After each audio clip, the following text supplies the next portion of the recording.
If you are a teacher, parent, administrator, student, and/or anyone who loves reconnecting children with nature, and you want to figure out how to cultivate learning gardens and nature-based curriculum, then this is the podcast, the Outdoor Classrooms podcast. My name is Victoria Hackett. I am the founder of Outdoor-Classrooms.com and the Secret Gardens Nature Classes. I love witnessing the magic that happens when children are playfully learning outdoors. Observing the return of wonder and curiosity when children are interacting with nature is pure magic.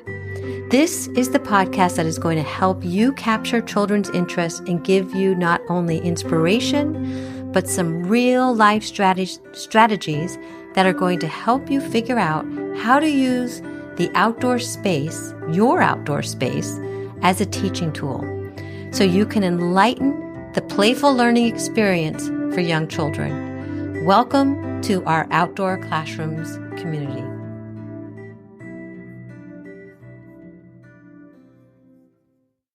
Rae Pica has been an early childhood education consultant since 1980 and is internationally known as a speaker, online course creator, and author.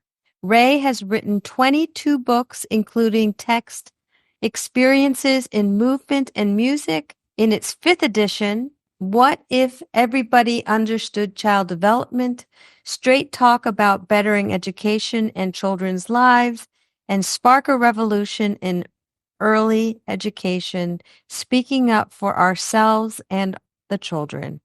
As a consultant, Rae has shared her expertise with such groups as Sesame Street Research Department, the Head Start Bureau, Centers for Disease Control, and the President's Council on Physical Fitness and Sports, Gymboree, Nike, Nickelodeon's Blue's Clues, Bright Horizons, health departments, schools, and resources and referral agencies throughout the country.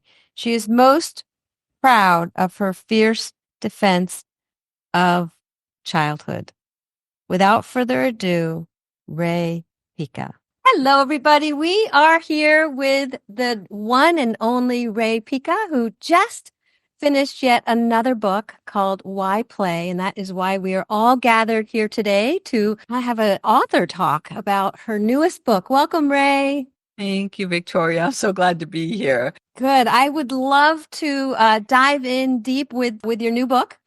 And would love to learn what inspired you to yet write another book, and especially on this topic of why play. I was coerced.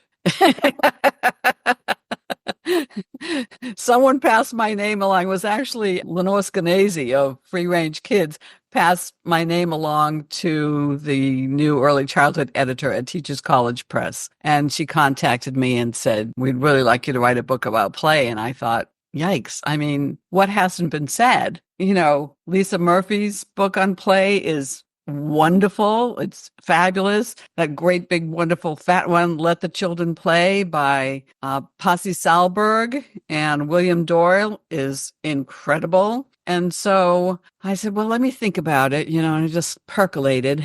And my last book before this was Spark a Revolution in Early Education, and it's about advocacy. And I thought, what angle could I take with the whole play subject? And I realized I could advocate for the different kinds of play. And the fact that it was Teachers College Press really made me want to do it. I hadn't worked with them before. They're very impressive, and it turned out to be just a wonderful experience. I mean, the editor is fabulous, and they actually help with marketing, which is nice, So, yeah. I'm glad I did it. And every time I finish one, I say, that's it, I'm done. And I think I really mean it this time. We are absolutely blessed to have your work, so much of your work in this world, so we can all just soak our teeth into it. So I'd love to, because this is the world of outdoor classrooms, and I know that you have specific chapters on outdoor play. And I know that you've also talked about the importance of recess and so on and so forth. So any of that you can unpack for us would be fabulous. Yeah, I did 2 chapters, one on outdoor play and one on nature play, because as you know, outdoor play doesn't always involve nature, but nature play does. And so they needed, two different approaches. It's just so important for the children to get outside. I mean, I don't have to tell you and everybody here how important it is for so many reasons. I've had teachers come up to me after a keynote and say, oh, my children were outside all the time, but my grandchildren aren't allowed outside. And fear is ruling the day. People are so afraid to let their children outside. I have a friend here who she lives in a very safe community in Maryland. And I think her son was maybe 5 or 6 when she told me she doesn't let him go out by himself. And I asked her, why not? And she said, because you never know who might be lurking around the corner. And that's the prevailing attitude, that there is danger lurking around every corner. And the statistics show that it's every bit as safe now as it was in the 1970s, but nobody believes me. Nobody believes it. It's just a very sad situation. I mean, I'm sure you remember being outside all the time as a child. That was the best part of childhood. Outdoors all day long in the summer until one of your parents bellowed for you to come in, and you'd go in for dinner and you'd be out again. And then you'd come back in when it got dark and first thing in the morning. And I would rush outside and I'd yell at the house next door, can Carol Ann come out to play? I mean, we played. We played. I mean, we did some silly things. And what in terms of this next generation that because parents might be saying there's something lurking around the corner, or what the benefits of play versus if kids aren't having that organic play that maybe that we had when we were growing up? Oh, there were so many things going wrong because they're not getting outdoors, right? The term childhood obesity crisis is been so overused that I don't think anybody even really hears it anymore. But it's gotten worse since the pandemic. It's not getting any better. And that is going to cause so many problems down the road for children. I mean, we know what the natural light does for them, increases productivity and makes us feel better. I mean, there's science behind it all. It's the only time really that the children are free to control their world, to create their own worlds. And then there's the socialization piece of it. I mean, my brain is just going all over the place. Nature deficit disorder, which Richard Louv coined in his wonderful, terribly frightening book.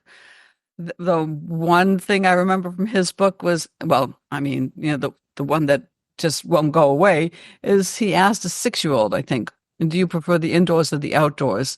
And the little boy said he preferred the indoors because that's where the electrical outlets are. So don't let me go on and on and on. Well, your book is truly not just a book to read. It's more of a call to action for all of us to be really promoting play and advocating for play. Yeah. That's my hope. Yeah. How did you frame that, and how do you work with that, and how do you recommend us educators to? Every chapter has a section called Putting Theory into Practice. So, I babble on about what the research shows and why this type of play in that chapter is so important. And then I offer suggestions for putting theory into practice so that the teacher has some ideas of where to start and it can stimulate her own ideas. But maybe the most important part is something my editor, Sarah, came up with. Each chapter has a section called Partnering with Parents. And it's, how to get that information to parents. How to answer the question, why are they just playing all day? Why does my child not know how to read yet? Why are you not working on the ABCs? And so, yeah, I think I think we have to start with the parents, right? Because when we think about it, they're getting so much misinformation. And a big part of that is the myth that earlier is better. And they're so worried that if their children don't get the earliest possible start with academics and athletics too, that child will fall behind. And I understand that kind of fear, that kind of worry. Parenting is all about fear and worrying, but it's incorrect. The information is incorrect. And they started asking the preschools and sometimes demanding that the preschools and early childhood, centers move away from play and go toward early academics. And it's happened, so many play-based centers have gone by the wayside. And if they've got that kind of power, then we can convert them. If we can convert them, then they will use that power to take us in the opposite direction and start demanding play for their children. I think maybe it's starting to happen. I'd love to hear from everybody. I think that it is maybe starting to happen slowly but surely. Yeah, we do have a question here from Jan Plort in the program. Jan, hi. Talk about old home day. Well, her question is some of what we're talking about is to do with adults' convenience. So the convenience of not taking the kids outside, that makes an effort to get them outside. Or It does. It does. When we were talking before, it was when I was talking to Teresa, she was saying that in the public school, if it drizzled, they didn't go outside. I was doing a school visit in West Virginia one day, and it was warm enough, but it was windy, and the teachers didn't want to go outside. So they had indoor recess, and that's just not acceptable. The kids wandered about the classroom. That was what they considered recess. So yeah, I mean, putting on the clothing for the snow and the boots and all of that stuff. Yeah, it is. It can be a drag, but we have to, if we fully understand what the children are missing out on, we will prioritize them going outside over our convenience. That's my hope. And then, of course, today's parents are so busy, and children are being sent home with homework even in preschool. So that's yet another reason that there's no time for play. Right. And it's just, we've gotten into this society where productivity has become a word in early childhood, which is really kind of crazy. And we look at play and we see something frivolous in our minds. Bev Boss coined the phrase childhood amnesia. We get to a certain point and we seem to have wiped out all of the memories from how wonderful it was. A lot of my colleagues do something really smart at the beginning of their presentations. They'll ask their participants to close their eyes and remember their childhood. What was their favorite part? And there's a reason why when you ask children, what's your favorite part of the school day, they say recess. It's. Can you tell us a little more about your work with recess? Yeah. Now, I know a lot of early childhood professionals don't like the word recess because to them, it conjures up public school settings and that sort of thing. However, the definition of the word recess is a break. And for somebody as old as I am, recess brings back wonderful memories. It just means getting a chance to play outside. So whether you call it outdoor time or recess, it's just so important. I just want to read this little thing. The authors of Let the Children Play, Pasi Sahlberg and William Doyle, call the elimination of recess a spectacle of cruelty to American children. And they're very strong words, but it's true. We've got this other myth that is really firmly entrenched that the mind and body have nothing to do with one another. So according to the Association for the Child's Right to Play, and I always think it's just so sad we have such a need for such an association, 40% of American elementary schools have eliminated recess, and there are many that have been built without playgrounds and are being built without playgrounds. So it just goes to show that they don't think the body has anything to do with learning. And the main reason they're eliminating recess is because they don't have time for that frivolity, and also they need more instructional time.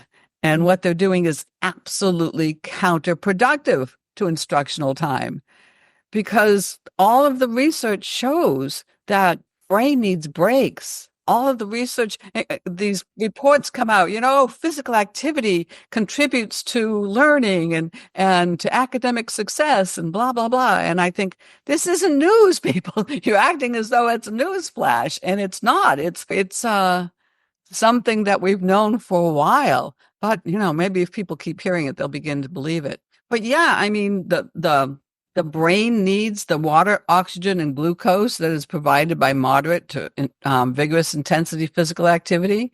I mean, that's brain food. I always say we wouldn't go days, weeks, months, years without feeding our bodies. And yet, when we don't give the children the opportunity for that kind of physical activity, we're not feeding their brains these organs that we supposedly cherish so much. I mean, I could go on and on and on about recess. The research from eons ago shows that that everybody really, but especially children, are more productive when they have breaks, when their efforts are distributed as opposed to concentrated. And Eric Jensen, who's written, I don't know how many books about brain-based learning, says that the brain can only absorb like 10 minutes of stuff at a time. So if we make them sit and sit and sit because they need more instructional time, it's absolutely counterproductive. Nothing's happening there. Oh, and the city. Here we have a few comments. We have Jenna here saying productivity in childhood should relate to how muddy or grass-stained they are. Agreed. Love that. Anne says high-tech places include places and ways for people to take breaks in their offices. Right. So yeah, if you go to work for Google, I mean, you're going to have those breaks, right? Because they know. And from what I understand, people, who work in Silicon Valley don't send their children to the kinds of schools and early childhood centers that we're talking about. Yeah. And it says, Amy says, same for adults. Breaks are helpful. Yeah. Yeah. It's, we have so much brain research now. I mean, I always show, when I'm doing my presentations, I show picture of the children, black and white photo of the children sitting like so primly and properly in their seats in rows, and the teacher as the sage on the stage. And I mean, it's like a photo from the 1930s or the 1940s or something. And that's what we think of. Well, that's what most adults think of when they think of school. That's the way they learned. I mean, it's always been done this way is a sentence that should be just eliminated from the discussion, because it's not a reason to continue doing. They didn't have the research back then. That was seen as the best way to educate children, through the eyes, the ears, and the seat of the pants. But I'm sorry, we have the research now that shows sitting isn't helpful. So what do you see with this huge challenge and this boulder to pick up the mountain? What do you think that the role might be for teachers and or parents in getting more play into their world? Well, Teresa was saying, as I often encourage people, when she was in the public school, she closed the door and did it anyway. And I know that there are some teachers who have to do that. They have to sneak it in, which is really, really sad. But if you have to sneak it in, then you sneak it in. It's absolutely, it's that important. I think that, educating the parents is critical, of course. I mean, you're not going to send them home with a big batch of research papers, but you can disseminate the information. You can create a page of, some bullet points, and you can get very excited about it and share it with the parents. And I mean, in terms of recess, and pardon, my brain's going all over the place, but in terms of recess itself, a lot of parents don't realize what's happening. They had recess at school. I had 2 a day, at least, that I can recall. And they certainly were longer than 10, 15 minutes each. But parents just think that recess is part of school. And then their children come home exhausted and stressed and acting out. And they find out that they've been expected to sit all day in a classroom. And so the parents have to become advocates. They have to, and at the website for the American Association for the Child's Right to Play, there are a number of success stories there about parents who have made a difference. I mean, I always suggest that they go in with others, that they don't go it alone. But single parents have made a difference on their own as well. So, Mm. We have another comment here, and then I would love to open it up if anybody else has questions. But here's a comment from Nikki Wilson. She is saying there's a nature project developing in my area with a grant to our educational extension program. The grant is covering 30 childcare centers to equip them with outdoor nature-inspired playscapes, and then there will be brain scans for the children before and after the playscapes are built. Actual scientific data coming from nature playscapes. My oh, I'm just in awe. rock. Yeah. Yeah. You watched my jaw. Wow. So where is your area and who got this started, Nikki? Yeah, so I am in Omaha, Nebraska. And Rae, I am fangirling here. I have been a huge, huge fan of yours for many, many years. So I'm totally dorking out right now. But so this is coming from the Nebraska Extensions office with a wonderful, wonderful nature-based guru in the Nebraska Extensions office, and her name is Katie. Oh, I cannot remember her last name now, but they are grant funded. So they have architects and a whole team.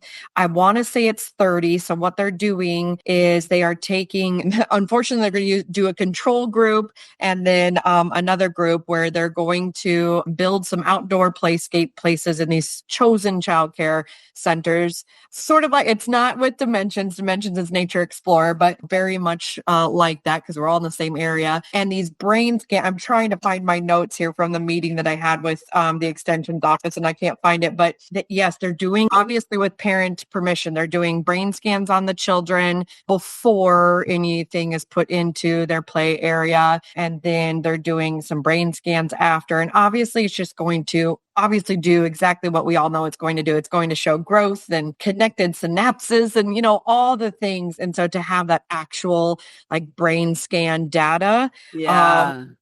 sometimes there's numbers people that, they just need that raw data. And I'm trying to get involved with it. I'm on the outside. I'm with an organization that's not a part of the extensions office, but Katie Kraus is her name. That's just came to me with the extensions office. So I've done some work with Katie in the past. And so I'm trying to just get my foot in there to be a part of this project in some capacity. Exciting. Yeah. And a lot of parents, I mean, they do need evidence. It's why they prefer worksheets to play.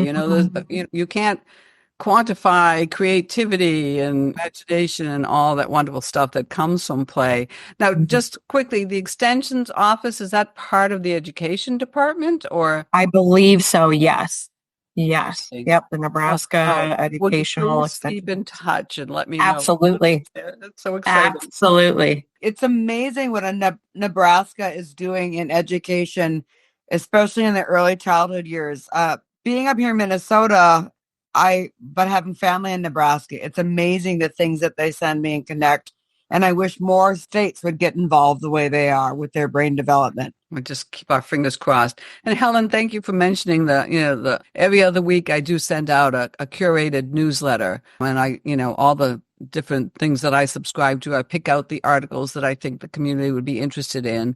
So if that's something that you wanted to receive, you just go to raepica.com and sign up for it. And every week that I need to do that, I think, oh, damn, I've got to do Rae's Roundup this week. But then Helen says something like that. And I think, okay, it's important. I got to keep doing it. So thank you, Helen. I would love to open it up. If any of you have a question, you can just unmute yourself or write it in the comments. I would love to hear from you all so you can talk directly. We should probably, we've talked about outdoor and recess and all of that and the instructional time, because one of the big beliefs is that sitting equals learning, right? That's another myth, that we have to sit to learn. And that's why the poor little ones, honestly, an instructional coach contacted me and said she was in a classroom, which is not a term I really care for the 1-year-olds, a classroom of the 1-year-olds, and they were expected to sit for 20 minutes. I know, Jody, great expression. Exactly. To memorize letters and numbers from flashcards. 1-year-olds. 1-year-olds. And why? Because they had to prepare them for the 2-year-old classroom, which, So yeah, that belief that you have to sit to learn. And again, we have so much research. And even if we didn't have anything but this one fact that sitting increases fatigue and reduces concentration, if decision makers just understood that to be true, you know, they wouldn't be making these kinds of policies. I mean, 10-minute recesses, no recess at all. Okay, so Jan, you want to know if any of it in an urban setting? Victoria, you can probably address this better than I can, but there are articles that I've come across about, there's nature to be found even in urban setting. Grass sticking up between the bugs are nature, pigeons are nature. So mindset, I believe. I think if you are in the city, you can create pots, you can create an outdoor experience for children, no matter where you are. And I believe whatever you can do indoors, you can do outdoors. So and then the essence of play, truly. And how can we transform wherever you are, and in suburb, woods, city. Yeah.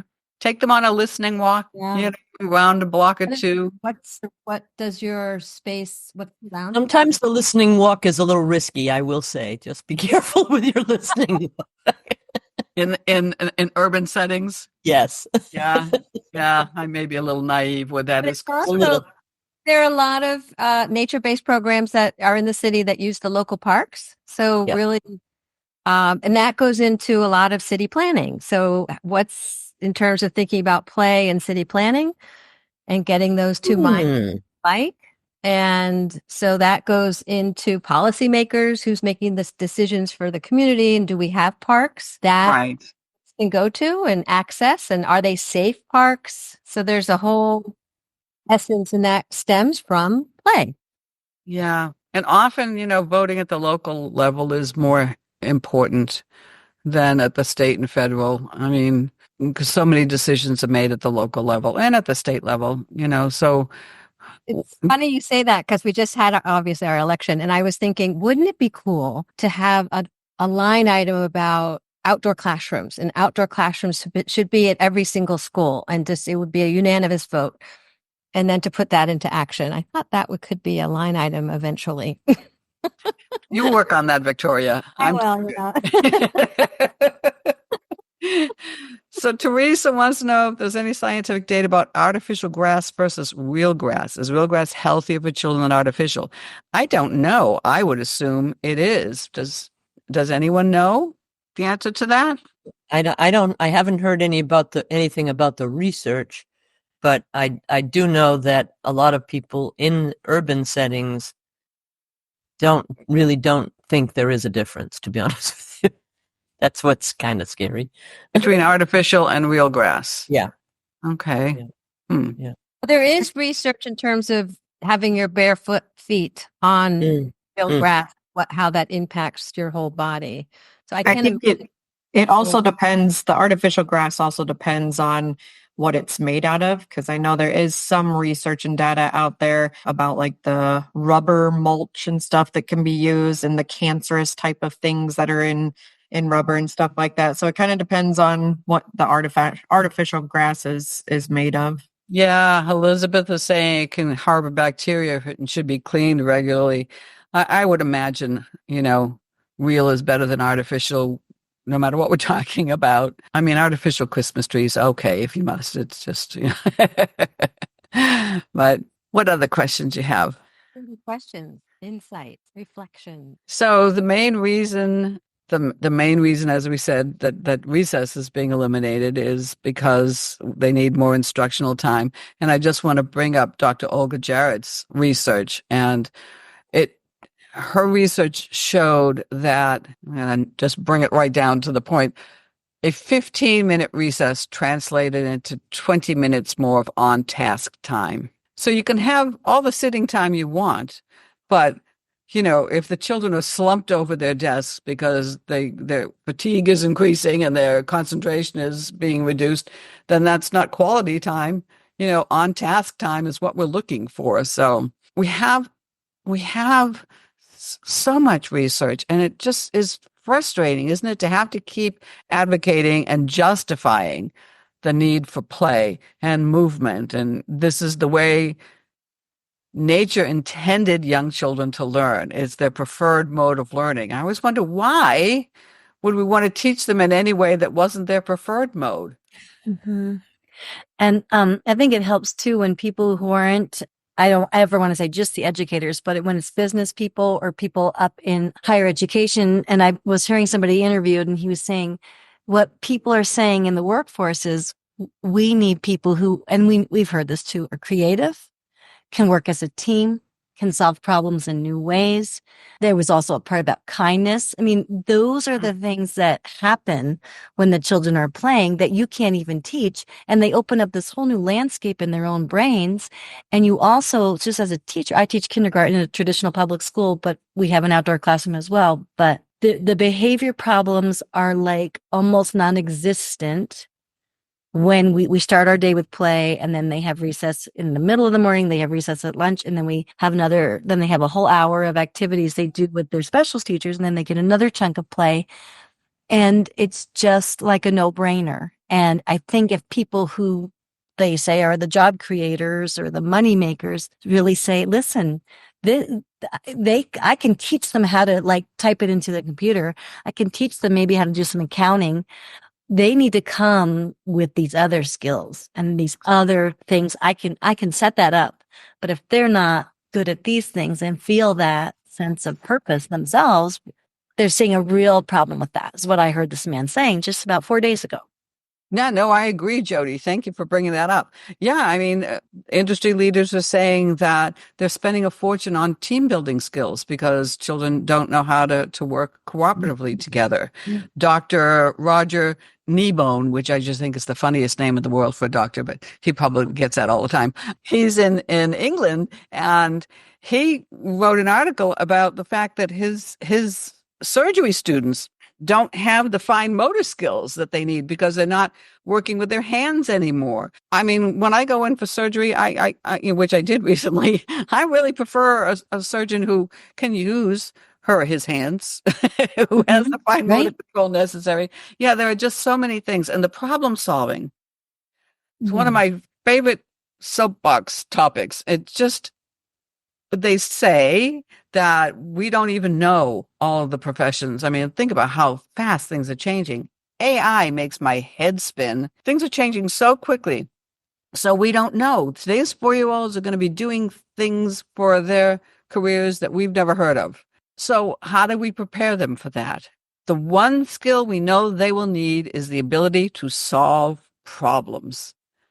And if they're doing worksheets, they're not solving problems. If they're being used as receptacles for, just information getting stuffed into their poor little heads, that's not problem solving. It's not critical thinking. It's not any of the skills that they're going to need when they're older. And I just don't understand it. But, I've never understood. School has always seemed to want to fit children into molds, right? I mean, earlier we were talking about not every child is going to learn the same thing at the same time just because they're in the same class and the same age. And yet that's what we've always expected. Schools were designed to make good factory workers, somebody who could follow along and process. Mm-hmm. Mm-hmm. But we aren't even doing factories anymore, so it's not even a good role model if that was the intention. I know. That's the way it's always been done, though, Helen. Oh, that sentence again. It's the way it's always been done. And I notice when I go to stores, conversational piece of people from, I would say, their mid-20s to late 30s, the ability to be the checker and have the conversation and connect, even that is missing. Even that is just a whole different experience. And it is kind of even a sadness to experience that, that humanness of, I can do this. And, just saying, what kind of recipe are you working on? I just remember years ago going to the store and those kinds of things came up.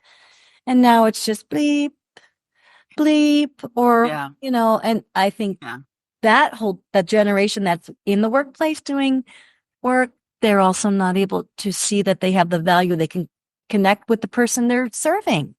Yeah. I really despair for the upcoming generations. It's I won't be around, so Teresa, yes. I just want to go back to the the little factory workers. That's how these school systems were set up. And it was set up so that we could mass produce in a more efficient way. But I just fear being a teacher through COVID and just wondering if that alone wasn't going to wake people up. It brought out a lot of complaints, but it didn't wake the people up who are the in charge of these policies and the way we run these schools. And if that's not going to, I really I will come to all of these talks and I will do the best I can in my little community to do what I can. But I just am so beyond ready for something to actually shift and actually change. And we cannot keep saying it the way it was. Well, the world isn't the way it was. So No. if we're not willing to do that, then what are we doing? We're just putting kids inside of a box for the day and hoping that whatever we throw at them sticks. So, and yet in this country, we supposedly value individuality, and grit and all of those things that we're not allowing children to develop. It's really, really frustrating. And then the whole team building thing.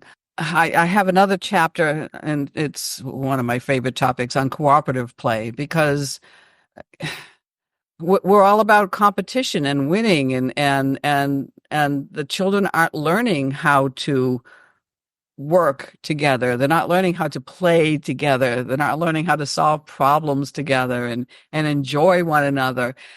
They're being told to win at all costs. You've got to be the best out there, and that's not serving them well in the future at all. Well, and then on top of it too, but then we still award everybody a participation trophy so nobody feels bad. So yeah, I've just learned that if I hang out long enough, I'll get it anyway.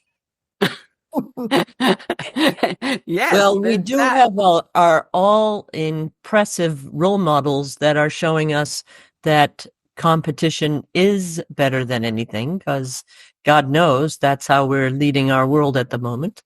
And it's frightening. Oh, it's terrifying.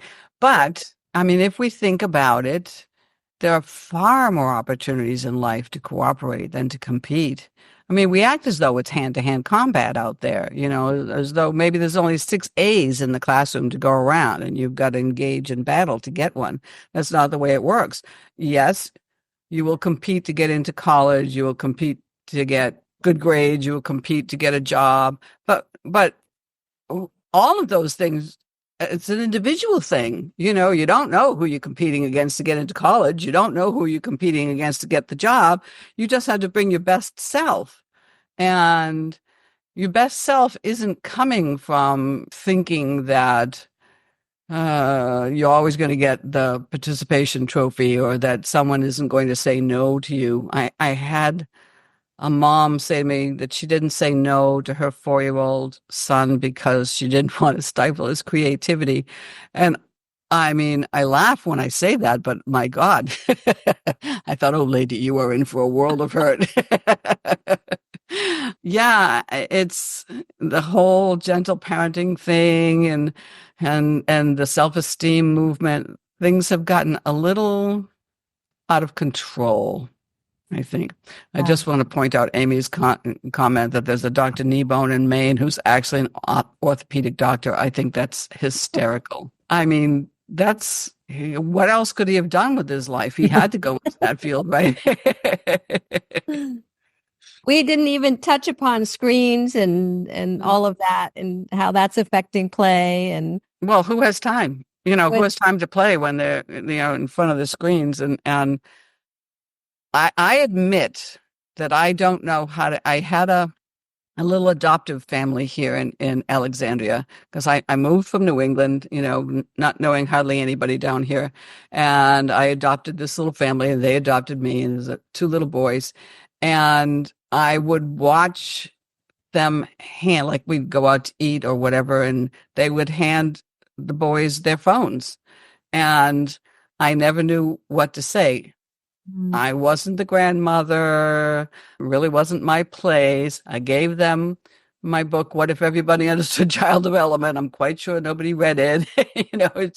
It's really hard because that's one of those things that people are convinced is educational. They just don't see the value of just playing. And fun. And I mean, sadly, it's up to us to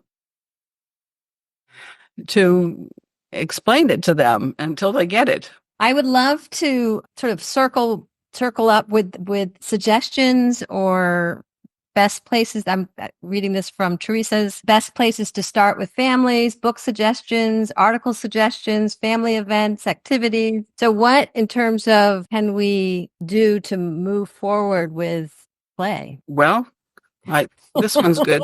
There it is.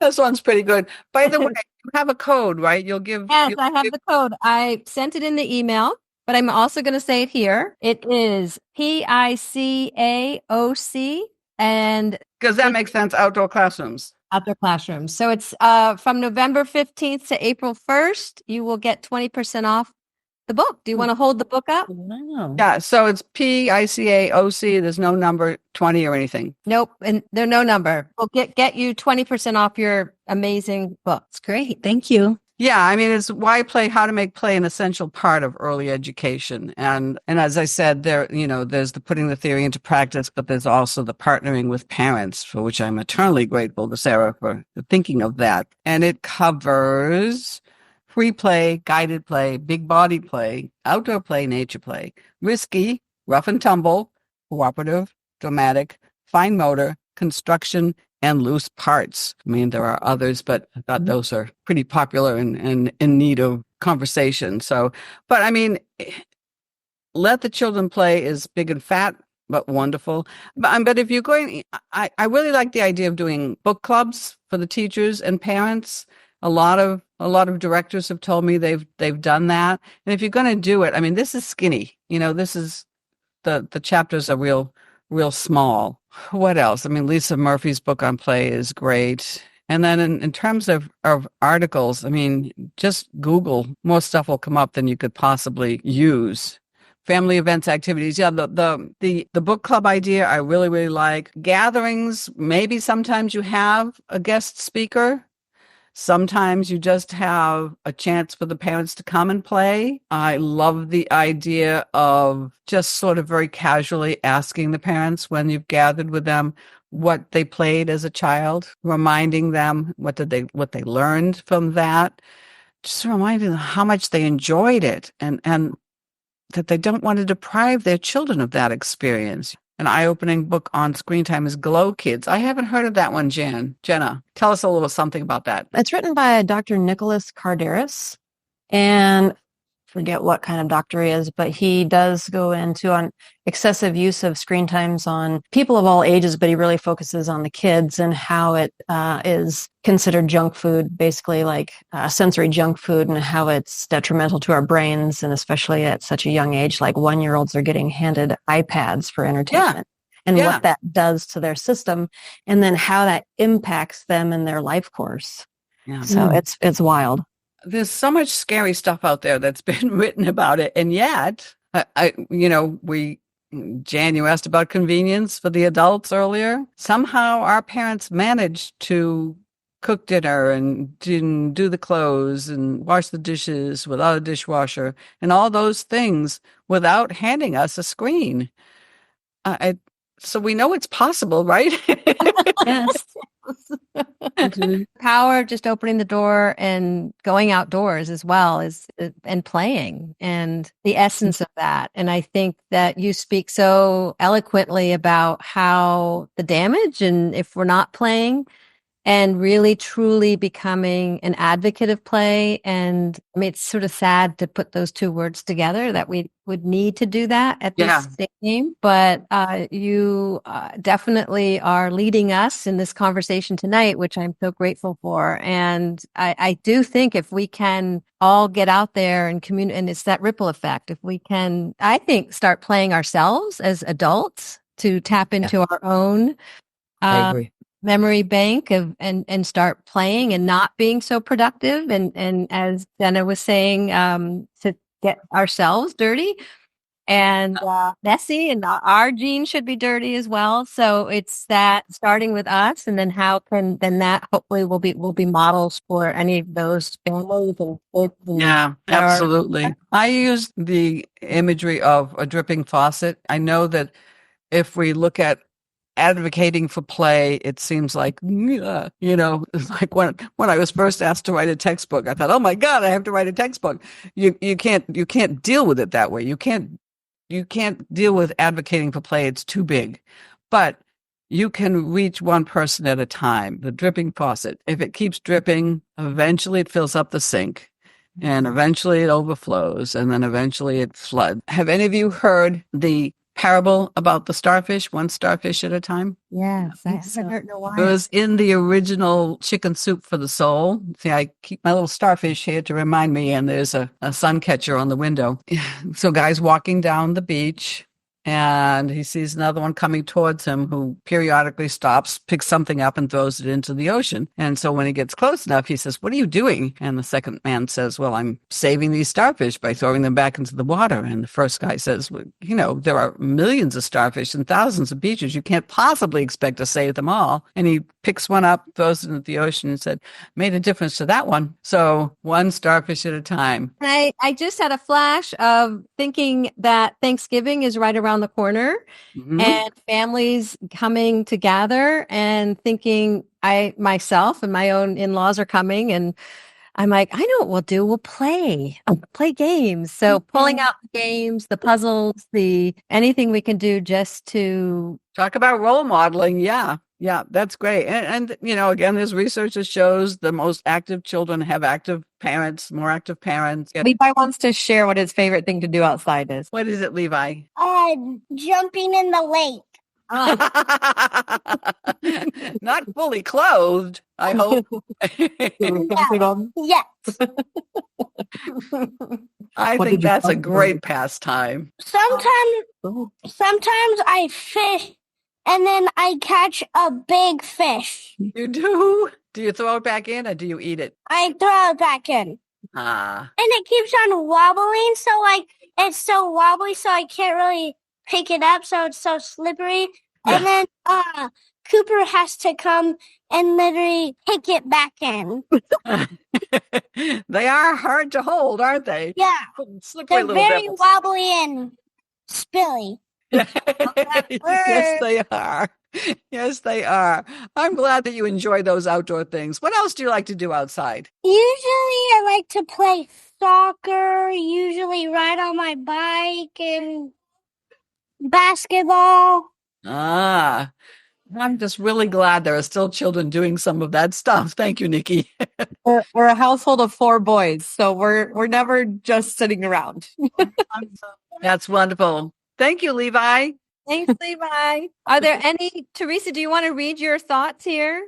I mean, I can. I just feel like I kind of said it, but it's just very, there is research backing all of this stuff up. So it's just baffling that we're still at a place where we have to advocate and have to speak up. And I think that's sort of what launched me to start my own school, because I was sick of having to have to work it in and try to make it work around all of the red tape. And I can just tell you, I did a lot of things to try to incorporate, because I do feel like I'm an educator at heart, and there are a lot of children that are in public schools. That's where you would reach the most. But at the same time, it's a drop-off. It's like a babysitting program, and parents aren't involved. But the more engaged and involved, and that's part of what my entire platform is at the school, is that we're engaged in our community and we do things together. And we have a sledding day where our parents come in and go sledding with us. And I just think we need more of that, and I'll keep trying, but it just baffles me that we need data from children at such a young age. And it doesn't include the other pieces we all know are really good. You can't measure fishing outside, but look at how the light in your son's face was that's what we all needed. We were all getting kind of I know. Yeah. No, it's great. In terms of data, I do get very tired of justifying play and movement and the things that children need most. But I'm kind of resigned to it now.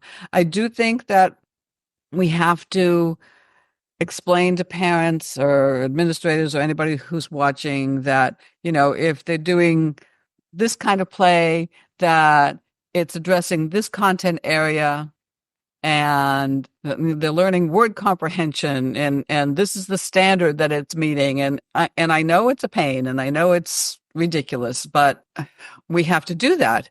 And I think it's Mike Huber that I quote in the book when he's talking about rough and tumble play and how, parents were very worried, but he sent home video of them playing and they saw the children's joy, and the parents want their children to be happy, if they can see the joy.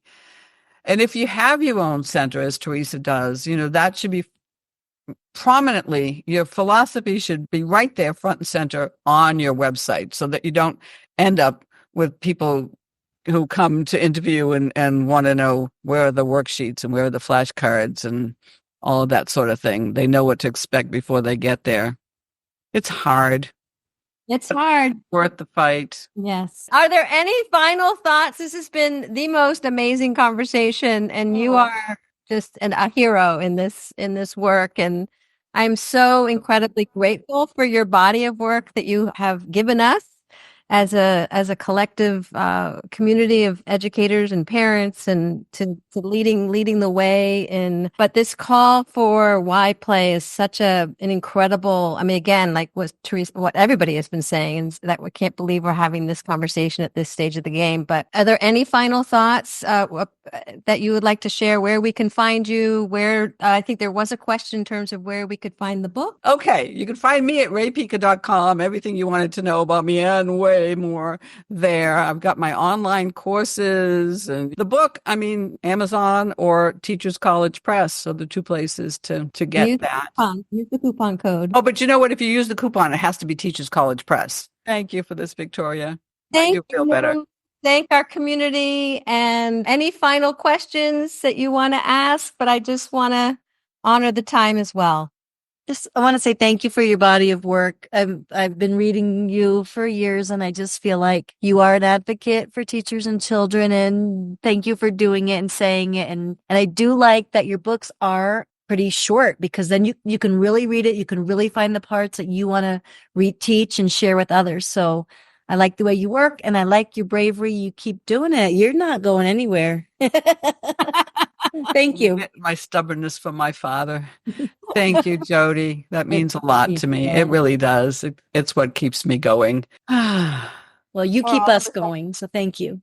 Well, I cannot thank you enough. Happy holiday. Thanksgiving. Anybody who's Thanksgiving, play, open the door, get outside, take walk, and very much looking forward to seeing you at the next event. So thank you, Rae, for your insight and sharing your power of play. Thank you. And I give Thanksgiving for all of you and for everything that you do for the children.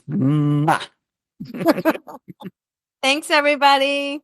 Bye. Thanks for listening. There are 3 ways that you can get involved in our Outdoor Classrooms community. The first thing is you can go to www.outdoor-classrooms.com to find our free nature-based book list library. That's a PDF with lists of books with links to them, where they are all sectioned off into the 4 types of gardens. So it's a wonderful, wonderful resource that is free to you. We pulled that out of the shop to offer it for free. Secondly, if you really want to get to know us a little bit more, join one of our workshops. We have live workshops. We have pre-recorded workshops. You can go to our workshop library. You'll learn about our live workshops through our weekly seedling news. And thirdly, if you would like to dig even deeper and join our community, it's called the Circle Community, and it is absolutely amazing. If you are looking for a community of like-minded educators and or parents that are really seeking to create and cultivate outdoor classrooms and nature-based curriculum, and really looking to be a part of a movement that is really changing the face of education.